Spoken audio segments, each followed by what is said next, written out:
안녕하십니까. ABN을 시청하는 재림 청년 여러분. 오늘은 여러분과 부르심에 관한 주제를 가지고 함께 나누고자 합니다. 안녕하십니까. 안녕하세요. 지난해 때 우리 청년 베스트 10을 청년 신앙조사 베스트 10을 우리 보여줬는데 부르심에 관한 주제가 몇이었는지 혹시 아십니까 혹시?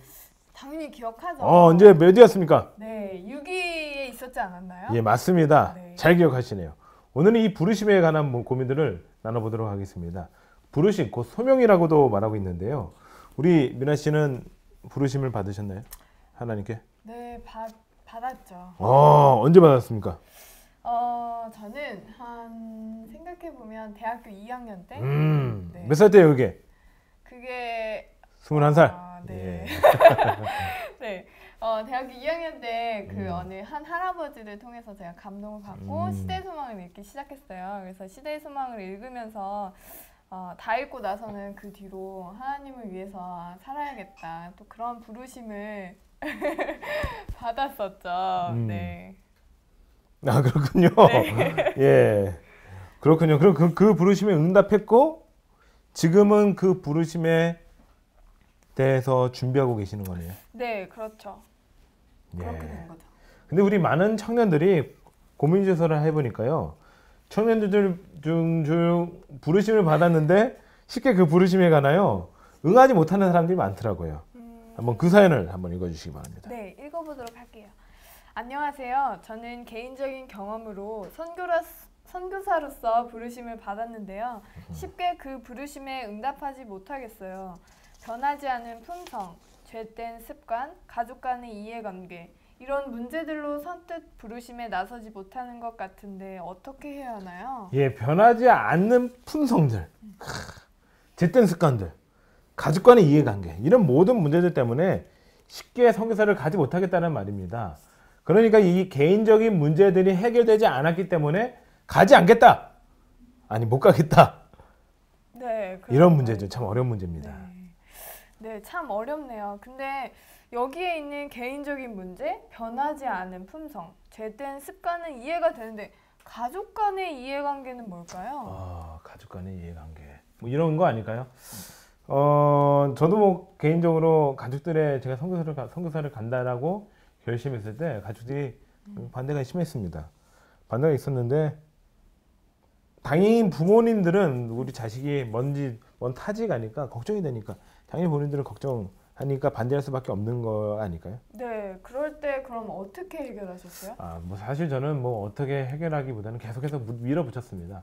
밀어붙이고 보다 보니까 저희 부모님 어느 순간 포기하신 건지 말을 안 하시더라고요.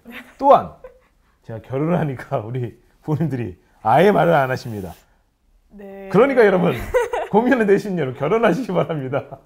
결혼하시면 이 고민 해결됐네요. 네. 고민 끝. 예. 예, 하시죠. 빨리 하세요. 전가요? 네. 예. 아무튼 청년들이 이럴 때 어떻게 우리 해결하면 좋을까요? 네, 제 경험을 잠깐 얘기하자면요. 전 사실 위에서 나왔던 문제들도 있었지만 저의 부족함과 또 내가 가서 과연 잘할 수 있을까라는 고민으로 그 부르심에 망설였던 경험이 있어요. 그래서 좀 더 준비하고 내가 어느 순간 준비되면 가는 것이 좋지 않을까 하고 생각했었던 적이 있어요. 그러니까 모든 사항들을 다 준비하고 정리한 다음에 그런 다음에 가시려고 했던 거네요. 그렇죠. 그런데 전 너무 그 부르시는 곳에 가고 싶은 생각이 더 크게 들더라고요. 혹시 그곳이 아프리카였나요? 네, 맞습니다. 이분이 개인적으로 아프리카 선교사였습니다. 네. 예전에. 네, 아무튼 너무 가고 싶은 마음이 커서 그냥 제 몸을 던졌습니다. 그랬더니 전 그 선교지를 가고 나서야 깨달을 수 있었어요. 나의 부족함과 젬된 습관, 또 좋지 못한 품성이 있었지만 하나님께서 부르신 그곳에 내 자신을 둘 때 그 어느 것보다도 더 준비되고 변화되는 것을 발견할 수 있었어요. 사실 아마 더 준비하고 가야지 하고 머물러 있었다면 아마 전 지금까지도 그 상태 또 그 모습 그대로 지내고 있을 거예요. 그리고 또 한 가지 사실은 내가 그렇게 부족하고 준비 못했다고 생각했을 때 가야 한다는 것도 알게 되었습니다. 그것만큼 간절하게 하나님의 도움을 구할 수 있었으니까요. 도움을 구할 수 있다. 네, 그래서 내가 부족한 걸 알기에 철저하게 준비하고 갔다면 하나님의 도우심을 구하지 않고 그냥 스스로 하지 않았을까 하고 생각합니다. 그렇다면 먼저 해결되지 않았지만, 그러니까 해결되지 않았지만 선교지로 몸을 먼저 던지셨다라는 거네요. 네, 그렇죠. 맞습니다. 저도 우리 미나 씨와 같은 그런 고민들을 굉장히 많이 했는데요. 제가 개인적인 문제들이 굉장히 많은 사람이에요. 그렇게 보이죠. 그리고 해결되지 않고, 그리고 그런 모든 문제들이 쉽게 해결되지 않고 하나님의 부르심에 응답할 수가 없겠더라고요. 제가 개인적으로.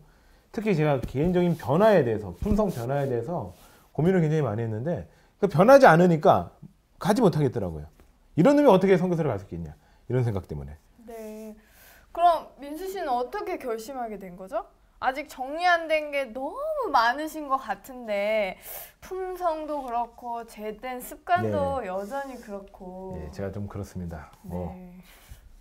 제가 예전에 그런 부분들이 해결이 안 돼가지고 한 선교사님에게 이런 질문을 했습니다.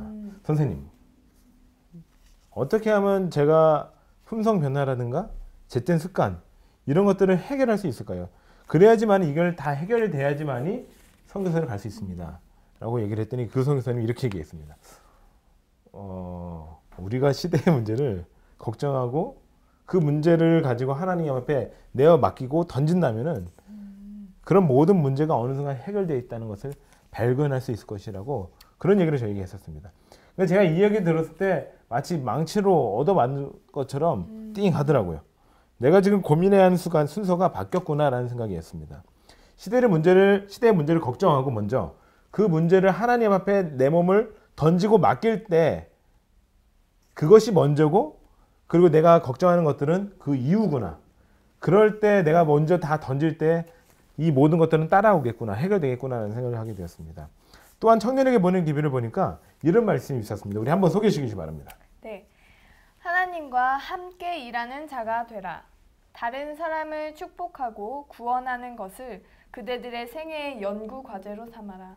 그대들이 하나님께 도우심을 구한다면 그대들 안에서 역사하시는 하나님의 능력이 모든 적대 세력을 없이하여 버리실 것이며 그대들은 진리로 말미암아 성결하게 될 것이다. 우리 모든 능력을 하나님께 바침으로 생애에 관한 문제들이 매우 단순해진다. 그리고 선처적 정욕과 더불어 싸우는 허다한 투쟁들을 약화시키고 줄여준다. 청년에게 보내는 기별 24페이지, 31페이지 있네요. 예. 곧 이 말씀들을 정리하면 하나님의 일에 참여하고 또 나의 능력을 하나님께 바칠 때에 우리가 처한 문제들, 또 적대 세력들, 허다한 투쟁들 이런 모든 것들을 해결시켜 주신다는 말씀인데요. 예, 맞습니다. 우리가 시대의 문제를 걱정하고 하나님 앞에 나아갈 때 나의 문제들을 하나님께서 다 책임져 주신다는 겁니다. 하박국서를 보면은 1장에 뭐 이런 말씀이 있습니다. 1장에 보면은 하박국이 그 당시에 처해져 있던 남방 유대의 문제들, 그 시대의 문제들을 가지고 하나님 앞에 그 문제를 내놓고 물어봅니다. 하나님 어떻게 하시겠습니까? 그렇게 이제 시대의 문제를 하나님께 맡기고 시대의 문제를 걱정하던 하박국서를 계속해서 보다 보면 3장 후반부에 갑자기 뜬금없이 하박국의 개인의 문제를 하박국이 던져놓습니다. 이런 말씀입니다. 하박국 3장 17절인데요. 비록 무화과 나무가 무성하지 못하며 포도나무에 열매가 없으며 감람나무에 소출이 없으며 밭에 먹을 것이 없으며 우리의 양이 없으며 외양간에 소가 없을지라도 나는 여호와로 말미암아 즐거워하며, 이런 말씀이 있습니다. 곧 하박국이 무화과 나무에 무화과도 없었고 열매도 없었고 소출도 없었다는 거예요. 그러니까 뭐 벌어먹을 게 아무것도 없다는 거겠죠. 수입이 아무것도 없고 그런 개인의 문제들을 하박국은 걱정하지 않았다는 것입니다. 먼저 그 이전에 시대의 문제를 걱정하니까, 그것을 가지고 하나님께 나아가니까 개인의 문제들이 해결되지 않았어도 마음속의 두려움이나 고민이나 이런 것들이 사라졌다는 것입니다. 그리고 오직 여호와를 찬양하는 일만 남았다는 것입니다. 그리고 말씀 하나 더 읽어드리겠습니다. 아무것도 염려하지 말고 다만 모든 일에 기도와 간구로 너희 구할 것을 감사함으로 하나님께 아뢰라. 그리하면 모든 지각에 뛰어난 하나님의 평강이 그리스도 예수 안에서 너희 마음과 생각을 지키리라 하시니라. 빌립보서 4장 6절 7절입니다. 제가 계속 얘기하고 있는데요. 재능청이 여러분, 여러분들의 삶 속에 혹시 해결되지 않는 문제들이 많으십니까? 하나님의 부르심을 받았지만은 나의 문제들 때문에 거절하시는 분들이 계십니까? 그런 모든 것들을 하나님께 내어놓고 자신의 몸을 먼저 하나님께 던지시는 그건 어떻습니까?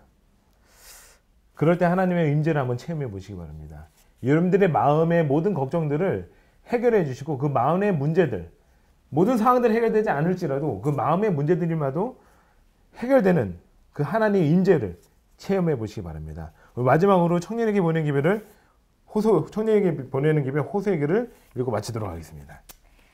우리 청년들이여 그리스도의 초청에 응하여 내가 여기 있나이다 나를 보내소서라고 대답하지 않으려는가. 청년들이여 전선으로 돌진하라. 그리하여 그대들이 그리스도와 함께 일하는 자임을 친히 증거하라. 그리고 그가 남겨두신 그곳에서 일을 시작하여 완성에 이르기까지 계속하라. 청년에게 보내는 기별 26페이지입니다. 재능 청년 여러분, 하나님께서 여러분들을 부르고 계십니다. 그 부르심에 응하시는, 여러분의 몸을 던지시는 저와 여러분들이 되시기 바라며 오늘 순서를 마치도록 하겠습니다. 인사. 감사합니다. 화이팅! 화이팅! 예.